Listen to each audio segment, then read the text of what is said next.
الله بالله العلي العظيم. أعوذ بالله من الشيطان اللعين الرجيم. بسم الله الرحمن الرحيم. الحمد لله ذي المن والإحسان وذي العز والسلطان الذي خلق الإنسان وعلمه البيان. والحمد لله الذي علا في توحد ودنا في تفرد وجل في سلطان وعظم في أركانه وأحاط بكل شيء علما وهو في مكانه وقهر جميع خلقه بقدرته وبرهانه. حمیدا لم یزل محمودا لا یزال ومجیدا لا یزال ومبتدئا ومعیدا وكل امر الیہ یعود. الحمد للہ الذی جعلنا من المتمسکین بولایت علی بن ابی طالب والأئمة المعصومين، خصوصا والصلاة والسلام على سيدنا نبينا وحبيب قلوبنا وطبيب نفوسنا والشفيع ذنوبنا، افضل الاولین اشرف الآخرین والعبد المعید والرسول المسدد والمحمود الاحمد ابی القاسم محمد. اللهم صل علی محمد وآل محمد وعجل فرج علی محمد، خصوصاً بالولایت والمنصوص بالوصایت یعصوب الدین سیدت الجلیلت المخدومت المحرومت عن حق میراث ابیہا وسبطین وسید الامامین الحسن والحسین سیدہ شباب اہل جنہ والائمۃ المعصومین، لا سیما علی الحق الجدید وطلعت الرشید بقیت اللہ المنتظر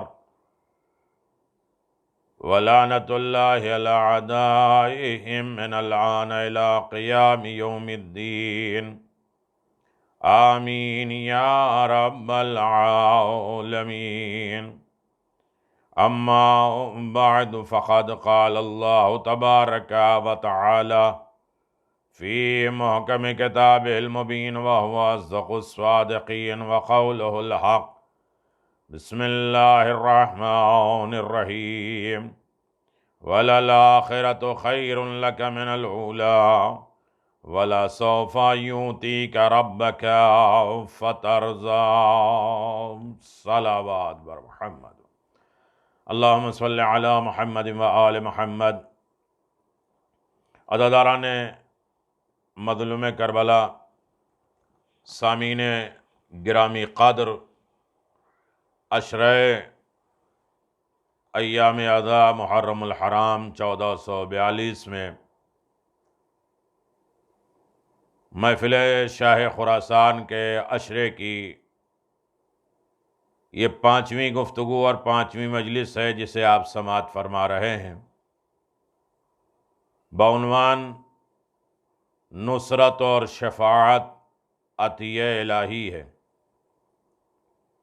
اللہ تبارک و تعالیٰ کا عظیم ترین تحفہ نصرت اور شفاعت،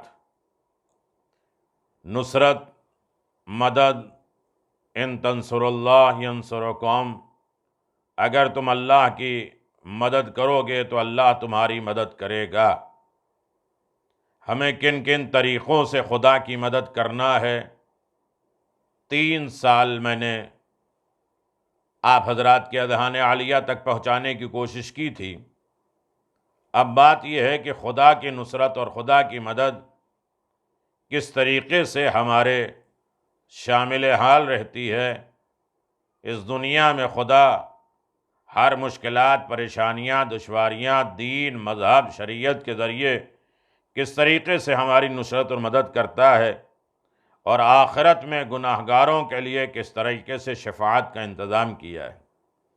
یہ دونوں تحفے پروردگار کے مومنوں کے لیے ہے، مولا کے چاہنے والوں کے لیے ہے، جن کے باتیں ہو چکی ہیں، جن کے دل میں مچھر کے پر کے برابر ایمان ہو۔ اور ایمان کیا ہے؟ یا علی حب کا ایمان و بغض کا کفر و نفاق، اے علی تمہاری محبت ہی تو ایمان ہے، اور تم سے دشمنی کفر و نفاق ہے۔ اور پھر خلوص نیت کے ساتھ کلمہ لا الہ الا اللہ پڑھا، شرطہا و شروطہا و انا من شروطہا۔ امام رضا علیہ الصلوۃ والسلام نے فرمایا ہماری ولایت کے ساتھ، ہماری محبت کے ساتھ کلمہ لا الہ الا اللہ پڑھو گے تو نصرت خدا ہے۔ اور یہاں تک کہ ساری چیزیں سمیٹ کے پروردگار نے آواز دیا، میرے بندے اگر میری نصرت چاہتے ہو، میری مدد چاہتے ہو، تو پہلے تم مجھے خوش کرو، مجھے خوشی ملتی ہے، میرا جو شکر کرے بغیر ملاوٹ کے۔ بہت توجہ میرے عزیزو، میرا جو شکر کرے بغیر ملاوٹ کے، مجھے یہ جو یاد کرے بغیر بھولے سے، بھول نہ جائے کسی لمحے، اچھے وقت میں تو یاد کرے۔ اور اللہ تبارک و تعالیٰ کہتا ہے میرے بندے تم اچھے وقت میں مجھے یاد کرو، تاکہ برے وقت میں یاد کرنے کی ضرورت نہ ہو۔ اور جب تم ہمیں یاد کرو گے، فاذکرونی اذکرکم، تم ہمیں یاد کرو گے تو ہم تمہارا تذکرہ کریں گے۔ ہم خالق ہونے کے بعد بھی تمہارا تذکرہ کریں گے۔ تم مخلوق ہونے کے ساتھ تم کبھی نہ کبھی اس دنیا سے چلے جاؤ گے، تمہاری زبان سے تذکرہ اور یاد دہانی ختم ہو جائے گی، لیکن مجھے موت نہیں آئے گی، لہٰذا کبھی تمہارا تذکرہ ختم نہیں ہوگا۔ تم نے ہمیں یاد کیا ہے تو ہم تمہیں اپنا جیسا بنا دیں گے۔ جس طرح ایک وقت میں ہر جگہ ہم موجود ہوتے ہیں، اسی طرح ہر وقت تم موجود رہو گے۔ ارے میرے عزیزوں، اب بھی شک ہے علی ابن ابی طالب کے فضائل میں، یا حسین ابن علی کی عزاداری میں؟ یا حسین ابن علی نے خدا کو ایسا یاد کیا کہ اب خدا نے ہر جگہ حسین ہی کا تذکرہ یاد رکھا۔ امام بارگاہوں میں نہیں جانے، گھروں گھروں، نسلوں نسلوں، قلبوں قلبوں، دلوں دلوں، فرد اور افراد تک یہ ذکر باقی رکھے گا۔ اللہ نے کہا ہم اپنا جیسا بنا دیں گے۔ جس طرح مجھے موت نہیں آتی ہے، اسی طرح موت نہیں آئے گی۔ دنیا ختم ہو جائے، بیماریاں پھیل جائے، ذکر حسین کبھی ختم نہیں ہوگا، عزاداری حسین کبھی ختم نہیں ہوگی۔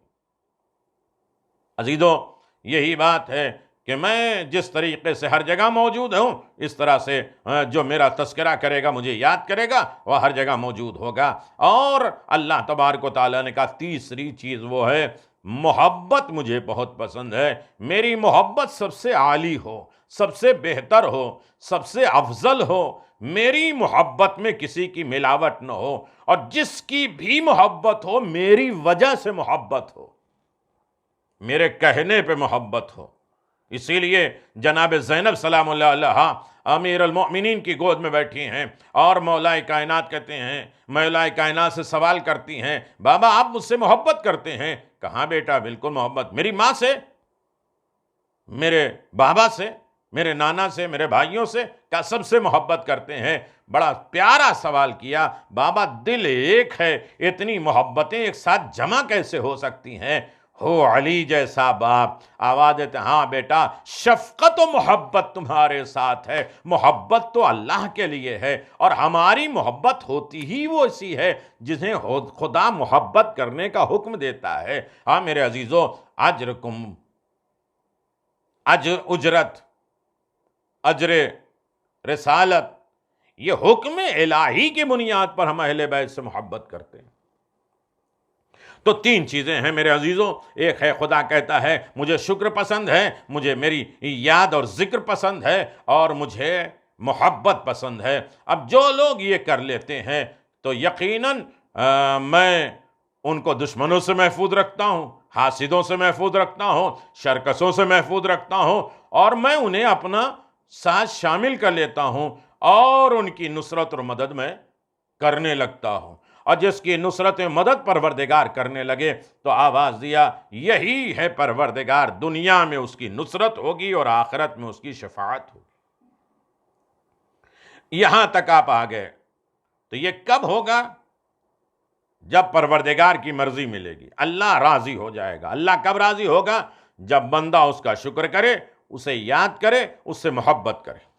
یہاں تک آپ آ گئے میرے عزیزوں. اب یہ بات میں آپ کے اذہان عالیہ تک پہنچا دوں کہ میرے عزیزوں کیسا ہے وہ بندہ جو خدا کو یاد کرے, خدا کا شکر ادا کرے اور خدا سے محبت کرے, تو اللہ اسے کتنا باکمال بنا دیتا ہے. میں کسی نبی کی بات نہیں کر رہا ہوں, کسی امام کی بات نہیں کر رہا ہوں. جناب موسیٰ ہیں, ایک لوہار کے پاس جاتے ہیں جو لوہے کا کام کرتا ہے. جب اس کے پاس تبلیغ دین کے لیے پہنچے ہیں, اور پہنچانے کے بعد جب اپنا دین, اللہ یہ ہے, نبی یہ ہیں, یہ باتیں اور وہ باتیں, ساری باتیں کرنے کے بعد ایک مرتبہ لوہار آواز دیتا ہے کہ مجھے لگتا ہے کہ آپ بڑی دور سے آئے ہیں. کہاں سے آئے ہیں؟ کہا میں موسیٰ کے شہر سے آیا ہوں. توجہ کریے میرے عزیزوں, میں موسیٰ کے شہر سے آیا ہوں. کہا آپ کو جانا بھی ہوگا. کہاں جانا ہے؟ کہا کہ کیسے جائیں گے اتنی دور؟ کہا چلا جاؤں گا. کہا رک جائیے. ایک بادل کے ٹکڑے کو بلایا. کہاں جا رہا ہے بارش کے لیے؟ کہا فلاں ملک میں.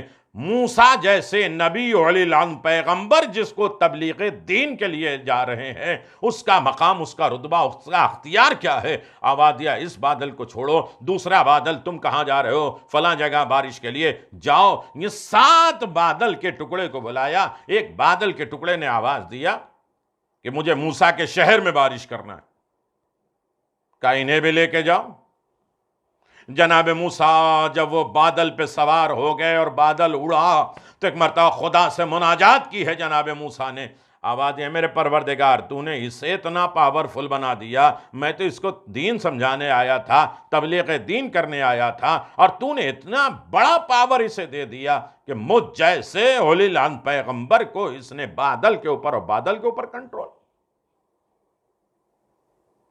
اللہ نے آواز دیا موسیٰ میں نے 3 وجہوں سے اسے اتنا بڑا طاقت دی ہے. اے سننے والے, اے میرے عزاداری میں بیٹھنے والوں, یہ یاد رکھیے یہ طاقت, یہ ہنر ہم اپنے اندر پیدا کر سکتے ہیں. ساری کائنات کا کنٹرول ہم اپنے ہاتھ میں لے سکتے ہیں. جب تمہارے ہاتھ میں آ جائے تو فضائل آل محمد سے انکار کیوں کر دیتے ہو؟ جب عام بندہ یہ کام کر لے تو اتنا بڑا پاورفل ہو جاتا ہے. جسے اللہ نے کل اختیار کائنات دے کے بھیجا ہوگا, وہ کہاں اس طرح کمزور ہو سکتا ہے کہ علی کیا کر سکتے ہیں نہیں کر سکتے, مولا کیا کر سکتے ہیں کیا نہیں کر سکتے. یہ ہماری سوچ کی بات نہیں ہے, تم کر سکتے ہو.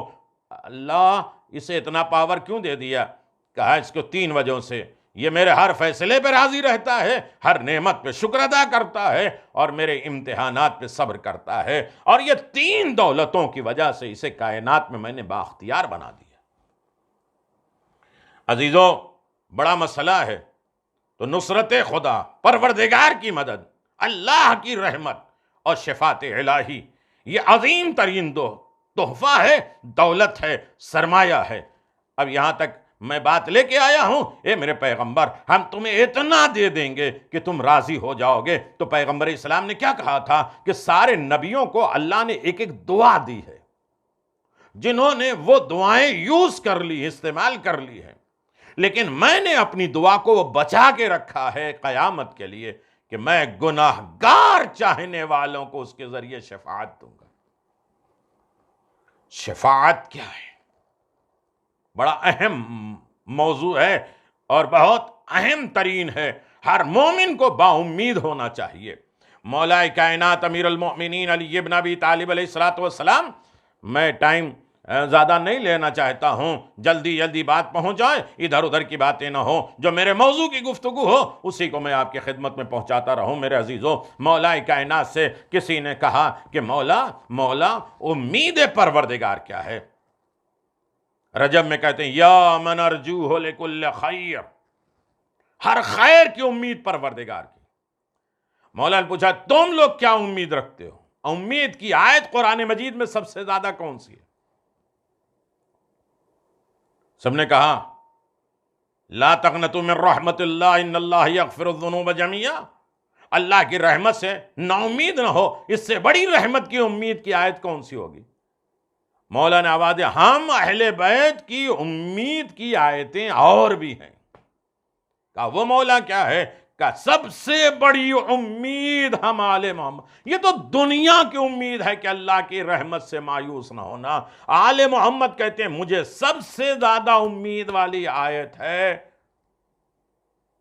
یہی آیت وَلَسَوْفَ يُعْتِيكَ رَبَّكَ فَتَرْضَىٰ، اے میرے حبیب میں تمہیں ان قریب اتنا دے دوں گا کہ تم راضی ہو جاؤ گے۔ تو ہم آل محمد سب سے زیادہ شفاعت پر امید رکھتے، صلوات بر محمد و آل محمد۔ دنیا رجائے الہی پہ امید رکھتی ہے، محمد و آل محمد شفاعت پروردگار پہ امید رکھتے۔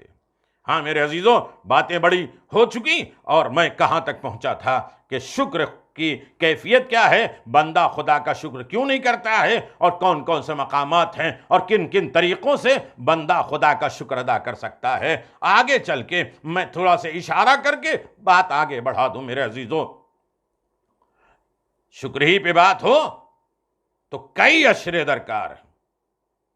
بات مومنین کو تسلی نہیں ہوتی، وہ کہتے ہیں اور پڑھیے اس پر، اور پڑھیے، مزہ آ رہا ہے، اور اس کی گہرائیوں میں جائیے پوری۔ نہیں، اس کے لیے کئی سال چاہیے مجھ جیسے طالب علم کے لیے۔ ویسے تو بہت ڈیپ میں جا کے آپ کی خدمت انجام دے رہا ہوں۔ مولا کائنات امیر المؤمنین علی ابن ابی طالب علیہ السلام، اللہم صلی علی محمد وآل محمد، اپنی زبانوں کو رونق دیتے رہیے، پاک کرتے رہیے، شفا دیتے رہیے، صلوات کے ذریعے، نعرے کے ذریعے، اور فضائل آل محمد ہو تو مسکراتے ہوئے، دل شاد کرتے ہوئے ان مجالس کو سماعت فرمائیے، محسوس ہو کہ ہاں اس وقت ہم بزم آل محمد میں بیٹھے ہوئے۔ اللہ اکبر۔ مولا کائنات امیر المومنین علی ابن ابی طالب علیہ السلام نے فرمایا کہ رسول خدا فرماتے تھے جو کوئی بھی صبح کرے اور 4 نعمتوں کا شکر ادا نہ کرے تو میں ڈرتا ہوں کہ اس سے نعمتیں وہ زائل نہ ہو جائیں، چھن نہ جائیں، سلب نہ ہوں۔ آج یہ ہمارے پاس نعمت تھی، کل نہیں، آج صحت مند تھے، آج بیمار ہو گئے، اور یہ دولت تھی، یہ بیماری کی وجہ سے، یہ خرابی کی وجہ سے آج ہمارے گھر کے مسائل خراب ہو گئے۔ آمادیہ یہ سب کچھ نہیں ہے، یہ نعمتوں کا شکر نہیں ہے۔ وہ 4 چیزیں صبح ہوتے ہوتے اگر انسان شکر پروردگار نہ کرے تو اللہ نعمتوں کو چھین لیتا ہے، سلب کر لیتا ہے، ختم کر دیتا ہے۔ پہلی نعمت الحمدللہ الذی عرف نفس لم یتزکا عمل القلب، حمد ہے اس پروردگار کی، مخصوص ہے تعریف پروردگار کی، اللہ کے ساتھ جس نے مجھے اپنی معرفت کروائی اور مجھے اندھے دل والا قرار نہیں دیا۔ یعنی جس نے خدا کو نہیں پہچانا، خدا کی معرفت نہیں کی ہے، اس کا دل اندھا ہے۔ آنکھیں اندھا ہونا تو مشکل ہے، خرابی نہیں ہے، آنکھ کے اندھے ہونے الگ بات ہے، دل کا اندھا ہونا، دل کے اندھے ہونے کے لیے امیر المومنین نے کہا جو صبح ہو اور اللہ تبارک و تعالیٰ کی معرفت حاصل نہ کرے تو ایسا اندھا ہے جسے دل کا اندھا ہے۔ بہت سے لوگ آنکھوں کے اندھے تو تھے لیکن دل کے ابو بصیر تھے۔ کسی نے کہا تھا کہ اس وقت میرے امام کہاں ہیں؟ بچپنے سے اندھے لوگ آئے مسجد میں تلاش کیے اس وقت امام کہاں، جن کے پاس ظاہر آنکھیں تھیں میں امام کو نہیں دیکھ پائے، لیکن جب ابو بصیر سے کہا تو ابو بصیر نے کہا مجھ سے مذاق کرتے ہو، میرا مولا ہی میرا سامنے کھڑا ہے جو بچپنے سے نابینا تھے۔ لیکن آواز دیا آنکھوں کا نور چلا جائے تو یہ خرابی نہیں ہے، دل اگر اندھا ہو جائے تو یہ عذاب الہی ہے۔ دن رات اس کے تمام نعمتوں کا مشاہدہ کر رہے ہو، دن رات اس کی نعمتوں کو دیکھ رہے ہو، اٹھنا بیٹھنا سونا جاگنا، کھانا پینا، بچوں کا چلنا پھرنا، گھر آباد و شاد رکھنا، یہ ساری نعمتیں تو دن بھر دیکھ رہے ہو، اس کے بعد بھی خدا کو نہیں پہچانتے، اس کا مطلب ہے کہ دل اندھا ہے۔ اور جب دل اندھا ہے تو نعمتیں سلب ہوں گی، دل اندھا ہے تو نعمتیں چھن جائے گی، دل اندھا ہے تو ختم ہو جائے گی۔ میرے عزیزو، تو یقیناً سب نشانیاں ہم دیکھ رہے ہیں، ظاہری نشانی، باطنی نشانی، اندر کی باہر کی ساری نعمتیں ہم دیکھ رہے ہیں۔ اللہ اکبر۔ عزیزو، کن کن چیزوں پر میں آپ سے گفتگو کروں؟ دیکھتے دیکھتے وقت ختم ہو جاتا ہے گہرائیوں میں جاتے ہوئے، یا میں بھی ایسے ہی کہہ دوں کہ ہاں ایک ایک چیزیں کہ کوئی حالات حاضرہ کی بات کر لوں، یا ایک آدھ واقعہ بات کر لوں، ایک آدھ چیزوں کی بات کر لوں، کوئی عمل کی بات کر لوں، ہو جائے مجلس۔ نہیں، علم ہے حسین کی مجلس قیامت تک اور نسلوں تک کام آنے والی، گھروں میں کام آنے والی، زندگیوں میں کام آنے والی، ہر زندگی کے ہر موڑ پر کام آنے والی چیز کا نام ہے مجلس حسین، فرش عزائے امام مظلوم کربلا۔ چلیے اسے بھی ہم چھوڑتے جا رہے ہیں، ورنہ اسی بات پہ بڑی لمبی ہوتی ہے کہ اگر صبح اٹھتے وقت انسان حالات حاضرہ دیکھے کہ ہم اٹھے ہیں، ہمارے گھٹنے صحیح ہیں، ہماری آنکھیں صحیح ہیں، نظام وہی ہے، سب کچھ کائنات وہی ہے، اور خداوند عالم کی یہ معرفت حاصل ہو جائے، سورج نکل گیا، دن نکل گیا، یہ نرمی، یہ خشکی، یہ ساری چیزیں، یہ ساری نعمتیں دیکھ کے خدا کو پہچانو۔ اگر معرفت نہیں ہوئی تو دل کے اندھے ہو، نعمتیں چھن جائے گی۔ دوسری چیز، امیر المومنین علی ابن ابی طالب علیہ السلام ارشاد فرماتے ہیں، الحمدللہ الذی جعلنی من امت محمد صلی اللہ علیہ وآلہ وسلم۔ دوسری نعمت صبح اٹھتے ساتھ یہ کہو کہ حمد ہے، مخصوص ہے، نعمتیں ساری تعریفیں اس پروردگار کے لیے ہے جس نے مجھے امت محمد میں قرار دیا ہے۔ اللہ اکبر۔ احکام شریعت، پیغمبر اسلام کی سنت، محمد اور آل محمد کی محبت و الفت کے ساتھ ہمیں باقی رکھا۔ تیرا شکر ہے پروردگار کہ تو نے امت محمد میں ہمیں رکھا ہے۔ اے امت محمد کا کلمہ پڑھنے والوں، احکام شریعت اور پیغمبر کے قول پر، ائمہ معصومین کے قول پر بھی عمل کرنا چاہیے، کہ وہ یہ کہیں کہ ہاں یہ میرا امتی ہے، میری بات پر بھی عمل کر رہا ہے۔ ساتھ نماز ہے، دعا ہے۔ امام نے فرمایا کہ آنکھ کھلتے ساتھ 8 مطالبات، 8 ڈیمانڈ ہو جاتے ہیں۔ کون کیسا کہے؟ کہتے ہیں نا، دن کے اجالے میں کہتے ہیں اور آواز دیتے ہیں، کیفا اصبحت، گڈ مارننگ۔ کون سی گڈ مارننگ؟ 8 چیزیں ہیں ہم سے مطالبہ کرتی ہیں۔ اللہ پہلے اپنی عبادت چاہتا ہے، رسول اپنی سنت چاہتے ہیں، اللہ اکبر، بچے رزق چاہتے ہیں، نفس اپنی خواہش چاہتا ہے، اپنی اطاعت چاہتا ہے۔ یہ ساری چیزیں ہوتے وقت قبر ہمارا جسم چاہتا ہے، شیطان اپنی اطاعت چاہتا ہے، ملک الموت میری روح قبض کرنا چاہتے ہیں۔ ہر صبح میں یہ 8 ڈیمانڈ ہوتی ہے۔ بتاؤ کیسے انسان صبح کرے؟ تو میرے عزیزو، شکر الہی ہے کہ ہم امت پیغمبر اسلام، امت محمد میں، تو ان کی شریعت پہ بھی عمل ہو۔ سب سے خصوصیت یہ ہے کہ ہم امت محمد میں سے، امت محمد مصطفیٰ صلی اللہ علیہ وآلہ وسلم کے 10 خصوصیات ہیں۔ انبیاء اور مرسلین نے تمنا کی ہے کہ ہمیں امت محمد میں قرار دے۔ بہت آسانیاں، 10 ایسی آسانیاں پیدا کر، 10 مشکلات کو حل کر دیا امت محمد میں۔ اللہ اکبر۔ امت محمد میں پہلی خصوصیت یہ ہے کہ 10 مشکلات کو آسان کر دیا۔ سارے نبیوں کے چاہنے والے کی پیشانی پہ لکھ دیے جاتے تھے اس کے گناہ. ایک امت پیغمبر کے لیے پردے داری ہے. کپڑا نجس ہو جائے تو وہاں کاٹنا پڑتا ہے. امت محمد میں پانی سے دھل دو صاف ہو جائے. پھر کبھی انشاءاللہ گفتگو. دوسری خصوصیت ہے کہ سب سے دن اور رات مبارک قرار دیا ہے. بہت سے دن اور رات کو بہت مبارک قرار دیا ہے. عید قدیر، شب قدر، عاشور، عرفہ، یہ ساری چیزیں امت محمد کو عطا کی گئی، کسی کو نہیں ملی. تیسری خصوصیت، میرے پاس وقت نہیں ہے اس کے ڈیٹیل میں اور گہرائیوں میں، اگر ان تمام چیزوں کی نعمت کا شکر ادا نہیں کیا ہے تو اللہ چھین لے گا.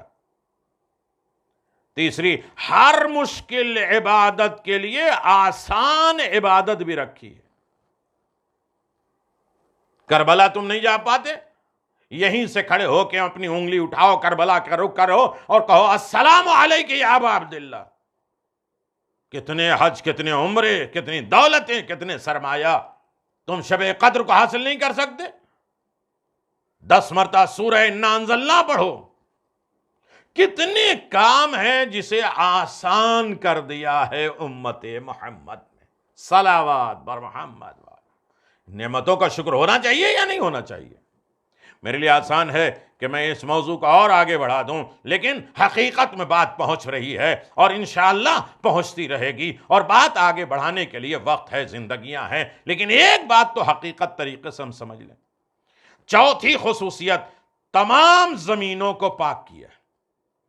پرانے امتی تھے کہ ایک جگہ مخصوص تھے کہ یہاں جا کے عبادت کرو، اور گھر میں عبادت، دوسری جگہوں پہ عبادت نہیں کر سکتے ہیں. لیکن امت محمد کے لیے چوتھی خصوصیت ہے کہ جہاں چاہے وہ سجدہ کر سکتے ہیں، جہاں چاہے عبادت کر سکتے ہیں، جہاں چاہے خدا سے مناجات کر سکتے ہیں، جہاں چاہے اپنے گھر میں ایک مصلی بچھا کر امام بارگاہ بنا سکتے ہیں. امام بارگاہ میں نہیں پہنچ سکتے تو تمہیں اختیار دیا گیا، اپنے گھر میں بھی مولا امام حسین کو بلا سکتے ہو. یہ بیماریاں، یہ خرابیاں، یہ ہوا تمہیں ذکر حسین سے روک نہیں سکتی. یہ امت محمد میں ہو تو تمہیں تحفہ ہے، جہاں کہیں رہو. خصوصیت بہت زیادہ ہے، بے انتہا ہے. اگر انسان ان خصوصیتوں کو اپنے سامنے رکھے تو ہر منزل پہ کامیاب ہو جاتا ہے. میرے عزیزو، شکر ہمارا مقصدی زندگی ہے. واللہ اخرجکم من بطون امہاتکم لا تعلمون شیئا وجعل سمعا والافئدہ لعلکم تشکرون. تمہیں تمہارے ماں کے پیٹ سے اس عالم میں نکالا گیا کہ تم کچھ نہیں جانتے. تو کان دیے، آنکھیں دی، دل دیے تاکہ تم شکر گزار بندے بن جاؤ. یعنی آنکھیں، کان اور دل اسی لیے ملا ہے کہ ہم شکر گزار بندے بن جائیں.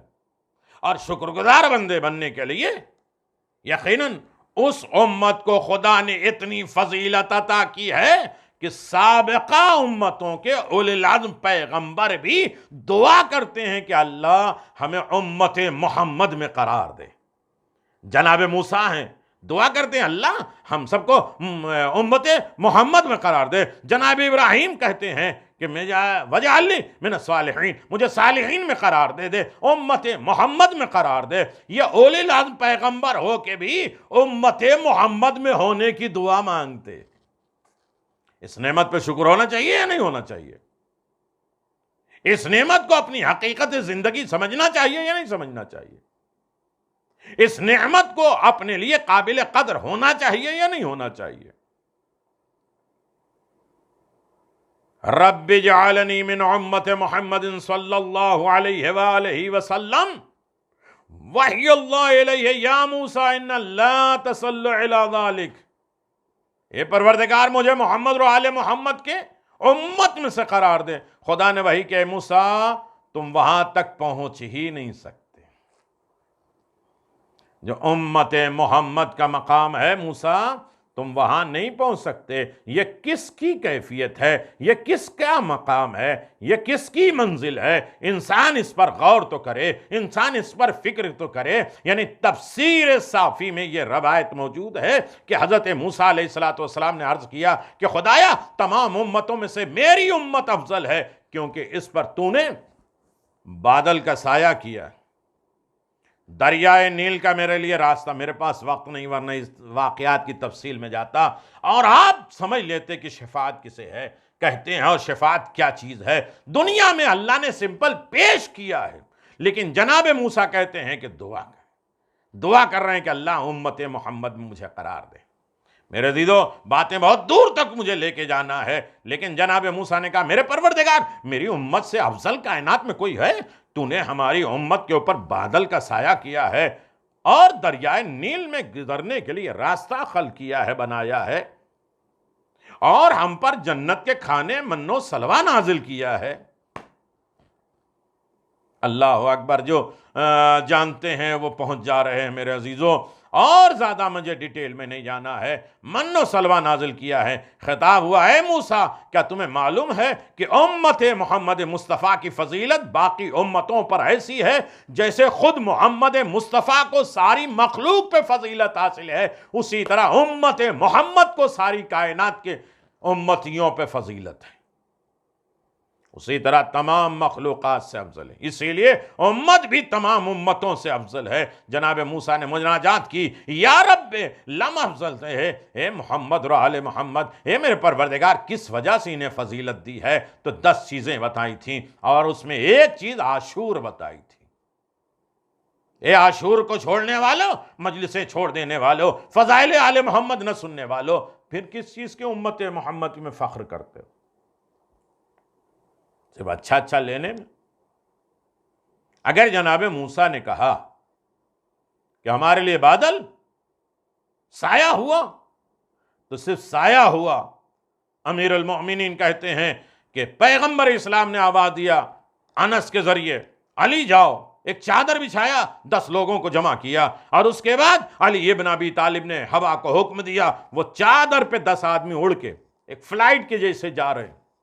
اگر بادل نے سایہ کیا ہے تو یہ بادلوں پہ کنٹرول اپنے ہاتھ میں رکھتے، اور ایک مرتبہ وہاں پہنچے جہاں اصحاب کہف موجود ہیں، سب نے سلام کیا، اصحاب کہف میں کسی نے جواب نہیں دیا۔ امیر المؤمنین نے سلام کیا، جواب آیا، تو سب نے کہا مولا، ہم لوگوں نے سلام کیا، ان لوگوں نے جواب نہیں دیا، آپ نے سلام کیا، جواب آ گیا، آوازیں انہی سے پوچھ لو۔ اصحاب کہف آواز دیتے ہیں کہ ہمیں حکم ہے کہ مرنے کے بعد کسی سے بات نہ کرنا سوائے نبی یا ان کے وصی سے۔ اب سمجھ میں آیا، قبر میں جب انسان مر جاتا ہے تو کسی سے گفتگو نہیں کرتا ہے، لیکن ہاں جب فرشتے آتے ہیں تو ولی خدا بھی آ جاتے ہیں، مولا بھی آ جاتے ہیں، اور آواز دیتے ہیں ڈرو نہیں، گھبراؤ نہیں، ان کے جواب میں کہہ دو اللہ جلال جلال ربی علی امامی، ہاں کتابی۔ یہ ساری فضیلتیں امیر المومنین بتاتے ہیں۔ تمہارے لیے بادل سایہ ہوا ہے تو یہ ساری کائنات پہ کنٹرول۔ دریائے نیل ہے۔ مجھے تیسری چیز پہ جانا تھا کہ صبح ہوتے وقت کیسی کیسی نعمتوں کا ہمیں شکر ادا کرنا ہے اور کس طریقے سے جانا ہے، لیکن یہیں تو تھوڑی سی روک کے جناب موسیٰ کہتے ہیں میری فضیلت ہے کہ میں دریائے نیل میں اپنے پورے لشکر کو لے کے گزر گیا۔ موسیٰ اب جو یہاں تک پہنچ جائے انہیں میرا سلام میرے عزیزوں۔ جناب موسیٰ کی قوم فرعون کے دربار سے بھاگ چکی ہے۔ موسیٰ اب کون بچائے گا؟ پیچھے فرعون کا لشکر، آگے دریا۔ جو سمجھے مجھے واضح نہیں کرنا ہے تو آواز دیا نبی ساتھ میں ہے پھر بھی ڈرتے ہو؟ اب رسول نے کہا نا میری مثال موسیٰ جیسی ہے اور ان کی مثال علی جیسی ہے، تو جو زمانے موسیٰ میں تھا وہی زمانے رسول خدا میں ہے۔ نبی ساتھ میں ہے پھر بھی ڈرتے ہو، کیا کریں؟ عصا دریا پہ مارا، راستہ بن گیا، چلو کہ نہیں ہم 12 قبیلے ایک راستے سے کیسے جا سکتے؟ امت محمد میں یہ بیماری پیدا ہو گئی کہ دشمن کتنے بڑے بھی ہمارے پیچھے ہیں، تب بھی ہم گروہ میں، پارٹی میں، انجمن میں بٹے ہوئے ہیں، ورنہ ایک مسلمان، ایک جان، ایک یونٹی ہوتے تو آج سارے مسائل حل ہو جاتے۔ موت سر پہ ہے، فرعون ہے کھڑا، تب بھی یہ کہہ رہے ہیں ہم 12 راستے سے، لو 12 راستے بن گئے۔ کبھی ہم دوسرے کو دیکھنا چاہتے ہیں کس کا نمبر آیا اور کون ڈوبا اور کس کے بعد کس کا نمبر ہے، تو کہا وہ بھی ونڈو کھڑکیاں لگا دیتے ہیں، آپ چلو، کہا نہیں ایسے نہیں، آگے آگے آپ چلیے، کہیں دریا مل گیا تو۔ بس میرے عزیزو سنو، دریا مل گیا تو جناب موسیٰ نے کیا کیا؟ اپنے وزیر کو آگے رکھا، اور اس کے بعد جناب موسیٰ کا پورا لشکر، پھر جناب موسیٰ کے بعد فوراً فرعون، اس کا پورا لشکر۔ سوال یہ ہے کہ ڈوبا کون، بچا کون؟ فرعون اپنے پورے لشکر کے ساتھ ڈوب گیا، جو نبی اور وصی کے درمیان چل رہے تھے سب بچ گئے۔ تنہا نبی نہیں، نبی نے اعلان نہیں کیا بغیر وصی کے، دین نہیں پہنچایا بغیر وصی کے، جو نبی اور وصی اور خلیفہ کے بیچ میں چل رہے تھے سب بچ گئے۔ بھئی ایک سوال کرنے کا حق تو ہے کہ میرے پروردگار انہیں بچا کیوں لیا؟ جتنے برے تھے جناب موسیٰ کے لشکر میں سب اچھے تھے، اور انہوں نے کہا کہ بھائی کپڑے ہمارے تبدیل کریں، روزانہ ایک کھانے کے ہم عادی نہیں ہیں، بدل لیے۔ بڑی ضدی قوم تھی، اور فرعون کے لشکر میں سب اچھے نہیں تھے، سب برے نہیں تھے، بہت سے لوگ اچھے تھے۔ تو میرے پروردگار جتنے اچھے تھے ان کو بچا لے، جتنے برے انہیں ڈبو دے، چاہے وہ فرعون کے لشکر میں ہو چاہے جناب موسیٰ کے لشکر میں۔ میرا عزیزو، یہ قرآن میں جو واقعات ہوتے ہیں لِأُولِي الْأَلْبَابِ، عقل مندوں کے لیے ایک عبرت ہوتی ہے، واقعات کی کتاب نہیں ہے قرآن۔ قرآن ایک پیغام کے لیے واقعہ بتاتا ہے کہ تاکہ یہ واقعہ ہو چکا ہے تو اب تو عقل رکھو۔ آواز دیا، سنو، دیکھو کہاں کہاں ہم فردن فردن دیکھیں گے کون برا ہے کون غلط ہے۔ آج مجھے لیڈر دیکھنا ہے، قائد دیکھنا ہے، کس کا لیڈر کیسا ہے۔ لیڈر اچھا ہوگا تو پیچھے چلنے والے کی شفاعت کرا دیں گے۔ یہاں سے شفاعت شروع ہوئی ہے، کتنے گناہگار صحیح، لیکن نبی اور وصی کے درمیان چلے تو اللہ نے بخش دیا ہے۔ یہ مثال دی ہے شفاعت کی۔ وہاں تو سب کو واقعہ یاد آتا ہے اور سمجھ میں آتا ہے، جب ہم کہتے ہیں محشر میں خدا شفاعت کرے گا، محب اہل بیت کی شفاعت کرے گا، حسین کے چاہنے والوں کی شفاعت کرے گا، تو لوگوں کو سمجھ میں نہیں آتا۔ ہاں ٹھیک ہے، تمہیں نہ سمجھ میں آئے، تمہیں شفاعت ملنے کی ضرورت ہی نہیں ہے، جس کو سمجھ میں آتی ہے اسے شفاعت کی ضرورت ہے۔ ایک صلوات بر محمد و آل محمد۔ اچھا، بات آ گئی ہے تو ایک لفظ کو اور واضح کر دیں میرے عزیزوں، یہی وجہ ہے کہ میں ایک سوال کرتا ہوں کہ میرے پروردگار، میرے خالق، میرے مالک، ایک موسیٰ اور 12 قبیلوں کو بچا کے لے جا رہے ہیں۔ ہم سے اعتراض نہ کیا کرو، ہم سے پوچھا نہ کرو کہ کیسے تم بخشے جاؤ گے، تمہاری شفاعت کیسے ہوگی۔ ارے میرے عزیزو، جہاں ایک معصوم ہو اور 12 قبیلے کو بچا کے لے جا سکتا ہے، جس کے پاس 14 معصومین ہوں، وہ ایک گروہ ایک قبیلے کو نہیں بچا سکتا۔ اپنی اپنی خیر مناؤ کہ جس کے پاس کوئی معصوم کا سلسلہ ہی نہیں ہے۔ صلوات بر محمد و آل محمد۔ اللہ اکبر۔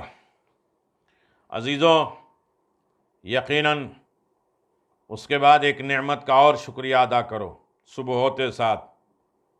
تیسری ہے الحمدللہ الذی جعلنی الرزق فی یدہ لم یجعل الرزق فی ایھا الناس۔ حمد ہے اس پروردگار کی کہ جس نے رزق تمہارا تمہارے ہاتھ میں دیا، تمہارا رزق کسی اور کے ہاتھ میں نہیں دیا۔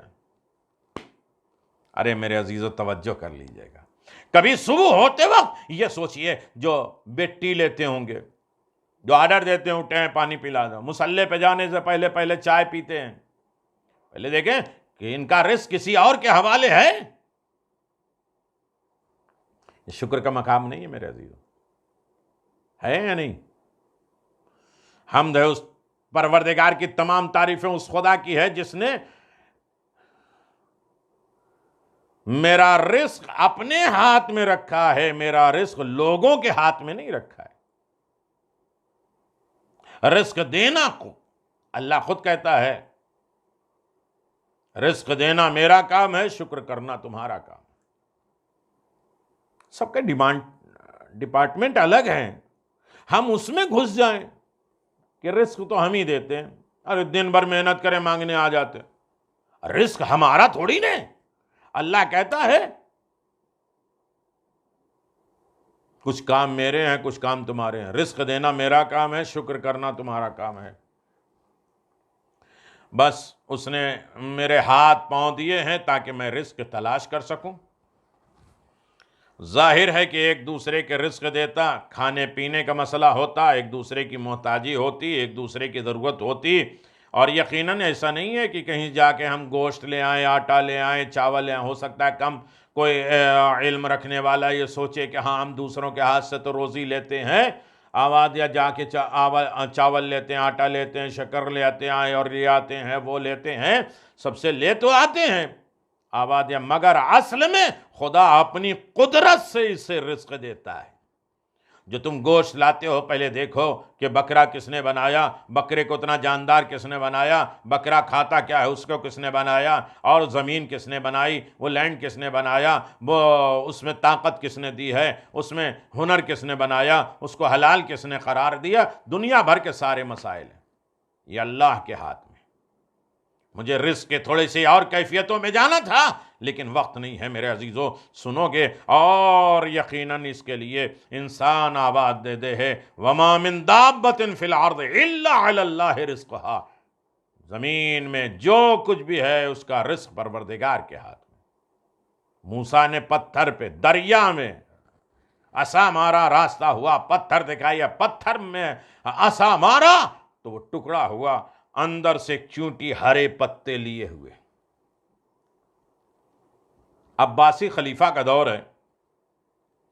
ایک دن کسی نے جناب بہلول سے سوال کیا کہ بہلول، ہم تمہارے رزق جو ہے دربار سے دینا چاہتا ہوں، مقرر کرنا چاہتا ہوں، جو تجھے چاہیے وہ ہم دیتے ہیں، تمہارا رزق تمہیں پہنچ جائے گا تاکہ تمہیں اپنی روزی کی فکر نہ رہے۔ بہلول نے آواز دی، مجھے ضرورت نہیں، کیونکہ مجھے نہیں معلوم وہ کیا دے گا، کتنا دے گا، کب تک دے گا۔ اللہ اکبر، نہیں توجہ کر رہے ہیں، کیا دے گا، لیکن اس کو کیا معلوم ہے۔ ایک سلیمان مچھلیوں کی دعوت تو کر نہیں پائے، جتنا سجاد سنورا تھا، بٹا ہوا تھا، ایک مچھلی نے کھا لیا۔ سلیمان نے پوچھا اتنا کھائے گا؟ کہ اللہ نے نہیں پوچھا کبھی میرے ساتھ، دانہ دیتا ہے، میرے پیٹ بھر جاتا ہے۔ جناب بہلول نے کہا نہیں، مجھے نہیں معلوم وہ کتنا دے گا، کب دے گا، کب تک دے گا، کہاں تک دے گا، ہمیں نہیں معلوم، لہذا نہیں چاہیے، اور جب ناراض ہو جائے گا تو میرا رزق روک دے گا، دوستی ہو جائے گی تو ساری دنیا کا رزق لا کے میرے قدموں پہ ڈال دے گا، دشمنی ہو جائے گی تو میری ضرورت کو بھی ختم کر کے دوسروں کی ضرورت کو پورا کر دیں، لیکن میری رزق کا وہ ذمہ دار نہیں ہے۔ سب کچھ میں جانتا ہوں، میرے گناہوں کی وجہ سے میری روزی نہیں ہے۔ ہاں میرے عزیزو، اور اسی طرح سے بہت سی چیزیں ہیں جو آپ کی خدمت میں انشاءاللہ بیان جاری رہے گا کہ اللہ تبارک و تعالیٰ کے چاہنے والوں، یقیناً خالق اور مالک پروردگار نے ہر اعتبار سے انسان کی زندگی میں یہ دولتیں رکھی ہیں، اور ان دولتوں کا سرمایہ اعلان کیا ہے، اینما تکونوا یدرکم الموت ولا کنتم فی بدور مشیدہ، تم جہاں بھی رہو موت تمہارے لیے آنے والی۔ اگرچہ آیات میں 3 چیزیں ایسی ہیں جو ہر کسی کو ملتی ہیں، جس زمانے میں ہو، ہر انسان، حیوان، بادشاہ، جانور، عورت، مرد، امیر، فقیر، ہر ذی روح کو 3 چیزیں ضرور ملتی ہیں۔ ان میں سے ایک چیز ہے رزق، جو مقدر ہے وہ مل کے رہے گا۔ سورہ ہود آیت نمبر 6، وما من دابۃ فی الارض الا علی اللہ رزقها، یعنی زمین پر کوئی ذی روح ایسا نہیں ہے مگر یہ کہ اس کا رزق خدا کے ذمے ہو۔ سورہ عنکبوت میں اللہ تبارک و تعالیٰ فرماتا ہے کَعَيَّنَ مِن دَابَّةٍ لَا تَحْمِلُ رِزْقَ اللَّهِ يَرْزُقُ إِيَّاكُمْ، کتنے ایسے ذی روح ہیں جو اپنا رزق اٹھا نہیں سکتے، خدا انہیں بھی رزق دیتا ہے۔ اللہ اکبر، رزق الہی کے بارے میں گھبرانا نہیں چاہیے۔ وہ رزق ہے جس کی ضمانت خدا نے لی ہے، وہ اتنا جس کے ساتھ انسان اور حیوان اپنے رزق باقی رکھ سکتے ہیں، وہ مرتا نہیں ہے۔ یہ رزق خدا اسے ضرور ملے گا، اور وہ حاصل رزق کسب کرے یا نہ کرے، اگر اس کی مقدار زیادہ ہوگی، کرنا چاہے تو پھر اسے کوشش کرنا پڑے گی کہ وہ رزق میں برکت لائے، رزق زیادہ حاصل کرے۔ روایت میں رسول خدا نے فرمایا جبریل امین مجھے یہ بتا کر گئے ہیں کوئی بھی اس وقت تک نہیں مرتا جب تک وہ اپنے حصے کا رزق کھا لے۔ وما من دابۃ الا الارض وما تدری نفس بأی ارض تموت وما ماذا تکسب غدن، تمہیں نہیں معلوم کل تم کیا کماؤ گے اور تمہیں کہاں موت آئے گی، لیکن جو رزق مقدر میں ہے وہ مل کے رہے گا۔ نعمت کا شکر ادا کرے۔ کون ہے؟ کن طریقوں سے پروردگار کی نعمتوں کا شکر ادا کرے گا؟ کہاں تک نعمتوں کا شکر ادا کر سکتا ہے انسان؟ تو رزق ایک ہی تو ہے نہیں کہ کھائے پیے یہی رزق ہے۔ رزق اطاعت، اللہم ارزقنی، اللہم رزق واسع، اللہم ارزقنا توفیق الطاعہ، اللہم ارزقنا بزیارت الحسین، اللہم ارزقنا شفاعت الحسین، اللہم ارزقنا بولایت الائمہ معصومین۔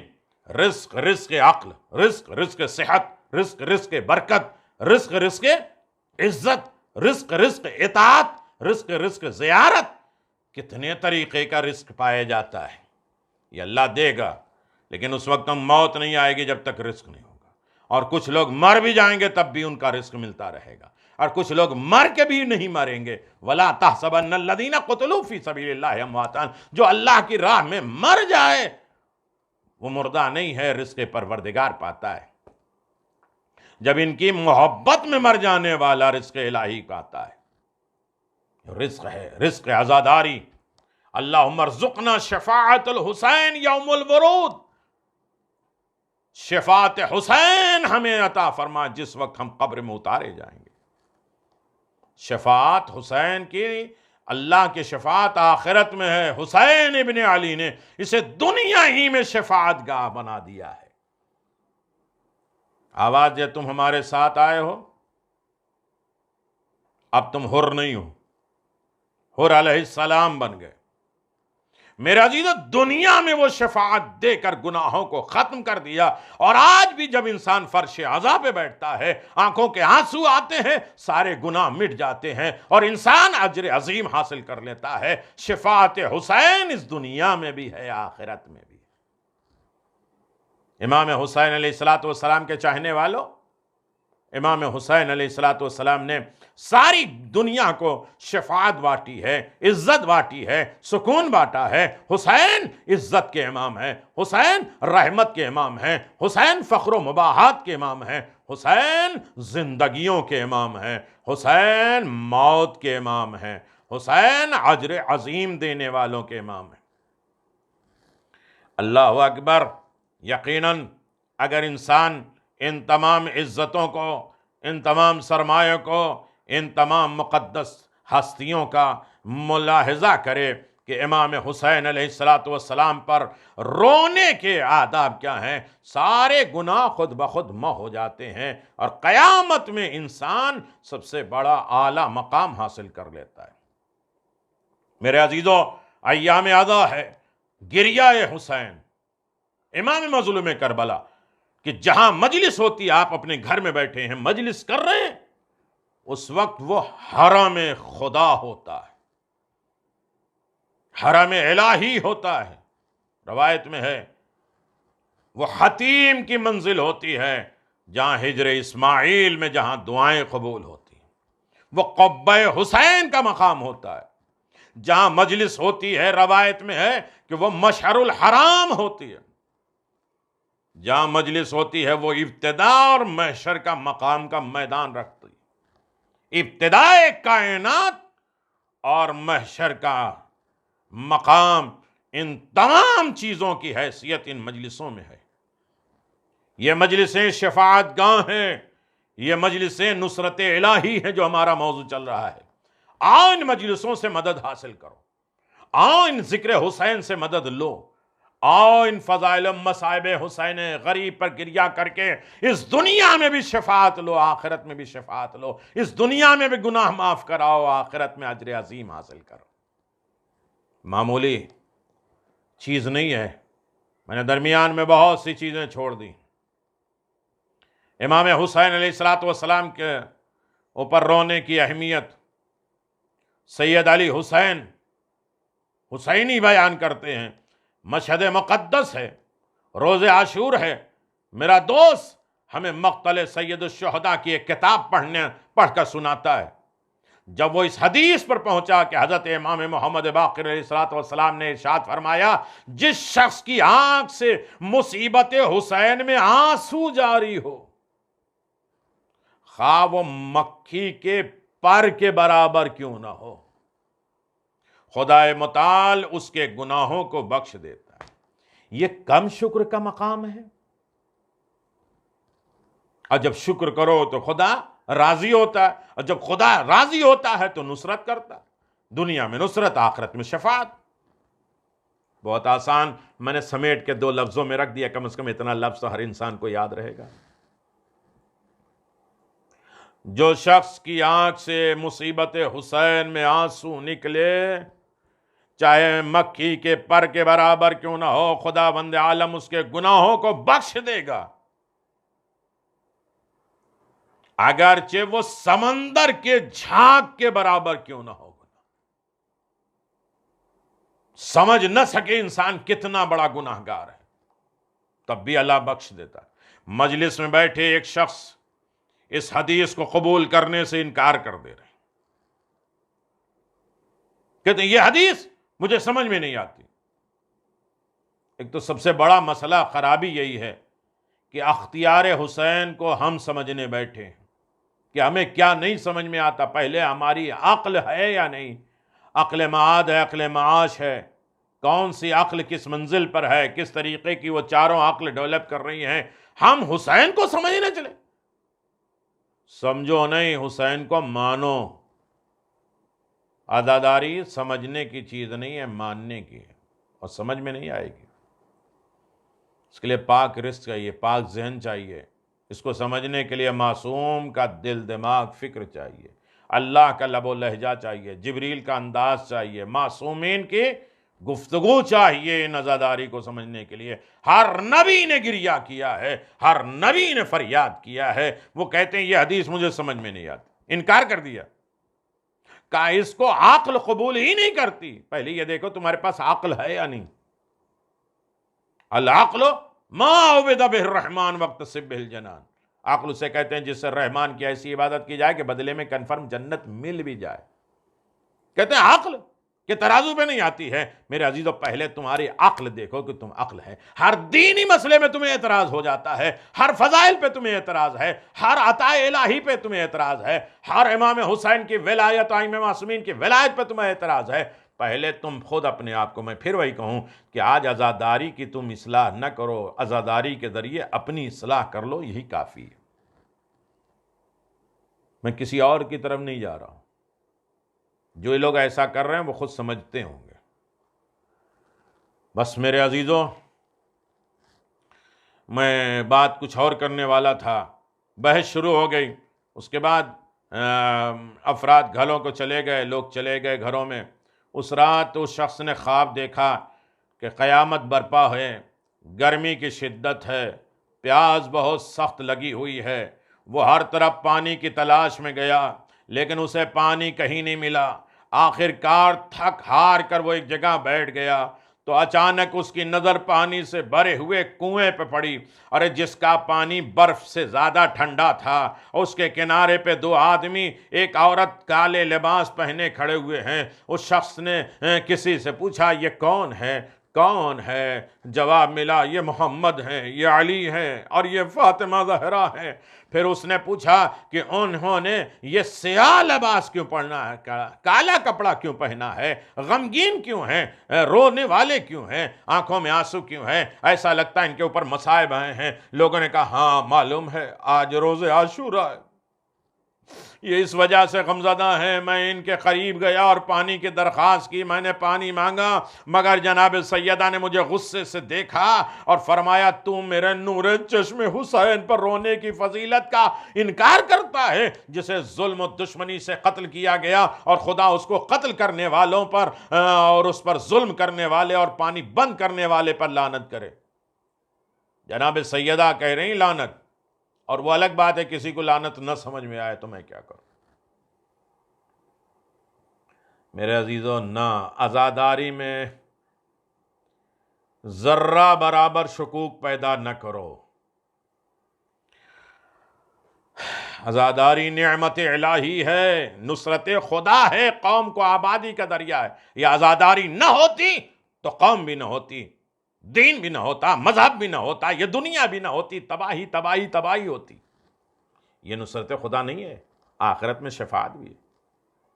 بس یہ شخص خواب سے جاگا, بیدار ہوا, اپنے کہے پہ پشیمان ہوا, شرمندہ ہوا, مظلوم حسین پر گریہ کرنے لگا, خداوند عالم سے توبہ کرنے لگا, توبہ کرنے لگا. میرے عزیزو, امام جعفر صادق علیہ السلام نے ابان ابن تغلب سے فرمایا نفس المحموم للظلمنا تسبیح وحمہ لنا عبادت وکتم سرنا جہاد فی سبیل اللہ. میں نے بات تمام کر دی ہے. جو شخص ہم پر ہونے والے ظلم و ستم کی وجہ سے غمزدہ ہوتا ہے, اس کی سانس لینا تسبیح ہے, اس کا ہمارے لیے گریہ کرنا عبادت خدا ہے, اور ہمارے اسرار کو مخفی رکھنا راہ خدا میں ہے. ہاں میرے عزیزو, حسین کوئی دین ایسا نہیں گزرا ہوگا جس دن مظلوم کربلا امام حسین کا ذکر امام جعفر صادق علیہ السلام کے پاس نہ کیا گیا ہو.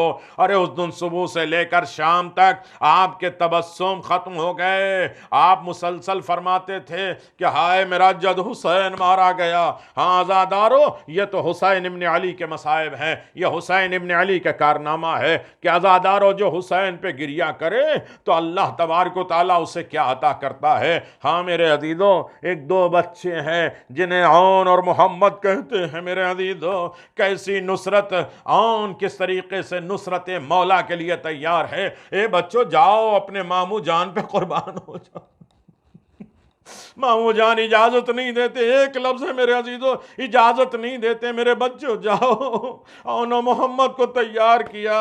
ہاں میرے عزیزو, اونو محمد گئے, مقتل میں گئے, ایک مرتبہ شجاعت کے ساتھ جنگ کیا. آخر وہ وقت آیا کہ گھوڑے سے زمین پر آئے. ابو الفضل عباس گئے, عباس گئے. میرے عزیزو, بارہا سنا ہوگا جناب زینب نے کبھی اپنے لال کا ماتم نہیں کیا ہے, حسین پہ گریہ کیا ہے, عباس پہ ماتم کیا ہے, علی اکبر پہ گریہ کیا ہے, سارے بنی ہاشم پہ گریہ کیا ہے, لیکن کبھی اون محمد پہ گریہ نہیں کیا. عزادارو, اون محمد کے لاشیں آئے ہیں, دونوں لاشوں کے بیچ میں بیٹھ گئی ہیں. محمد کے لب ہل رہے تھے, کان لگایا کہ اس وقت میرے بچے کیا کہہ رہے ہیں. ارے سر اٹھایا, مسکرانے لگی. حسین غریب ایک مرتبہ تڑپ گئے, بہن یہ مسکرانے کا وقت ہے. کہا میرے بچے نے ایسا کارنامہ ہی کر لیا. کیا کیا ہے؟ کہا میرے بچے نے کہا اماں میں فرات پہ ضرور گیا تھا, لیکن سکینہ کی قسم میں نے پانی نہیں پی.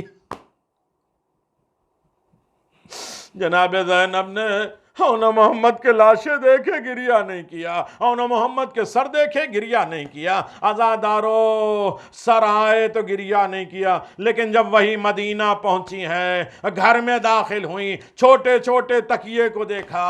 عبداللہ سے کہا عبداللہ کاش کربلا میں ہوتے تو دیکھتے ہماری قربانی کتنی قبول ہوئی. عباس لاشا لے کر آئے, حسین لاشا لے کے آئے. اس وقت میں نے تمہیں بہت یاد کیا کہ ہماری قربانی راہ حسین میں کیسے قبول ہوئی. الا لعنت اللہ علی قوم الظالمین سیعلم الذین ظلموا ای منقلب ینقلبون انا للہ و انا الیہ راجعون رضا بقضاہ و تسلیما لعمرہ۔ ماتم حسین